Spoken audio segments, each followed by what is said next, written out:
En fait, dépasser Ronaldo et Messi, c'est pas une tâche difficile, c'est une mission quasi impossible. Déjà, pour ne serait-ce que les rattraper, il faut avoir la longévité exceptionnelle qu'ils ont eu au top niveau. Rien qu'après 30 ans, CR7 a gagné 3 Ligues des Champions, 1 Euro et il a planté plus de 450 buts. Sa carrière après ses 30 piges est meilleure que 99% des stars de ce sport. L'hygiène de vie qu'il faut pour conserver un tel niveau alors que ton corps est censé décliner, c'est des milliers et des milliers d'heures de charbon. Et je sais que beaucoup associent Ronaldo au travail et Messi au talent, mais c'est faux. Messi aussi a bossé comme un taré. Comment il serait devenu le premier joueur à avoir gagné un ballon d'or dans 3 décennies différentes sinon? De leurs 18 à leurs 35 ans, Messi et Ronaldo sont restés les numéros 1. Et ça, au-delà du boulot, ça demande une chance de malade. S'il y a un truc qui déraille, une blessure, une méforme trop longue, c'est foutu. Si t'as pas les bons coéquipiers, le bon club ou la bonne nationalité, c'est mort. Il y a beaucoup trop d'étoiles qui doivent s'aligner. Et si par miracle elles s'alignent, c'est toujours pas fini. Mbappé, qui vient d'atteindre la barre des 400 buts, s'il veut rattraper CR7, il doit encore faire 11 saisons à 50 pions de moyenne. Sauf que comme il a déjà 27 ans, il faudrait qu'il reste à son prime jusqu'à ses 38.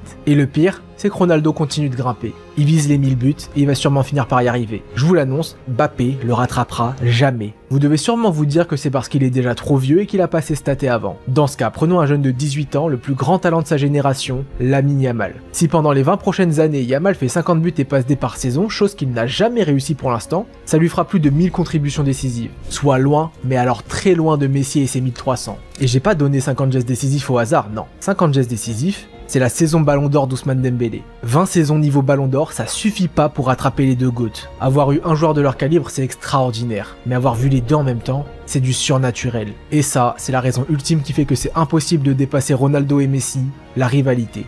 Tout au long de leur carrière, ils savaient pertinemment que s'ils voulaient être le meilleur, ils pouvaient pas se relâcher une seule seconde. Du coup, ils se sont poussés l'un et l'autre vers des hauteurs qu'on n'aurait jamais imaginé possibles. Au final, on a eu la chance d'assister à la plus grande rivalité de l'histoire du football, une rivalité qui a fait de Lionel Messi et Cristiano Ronaldo deux joueurs intouchables pour l'éternité.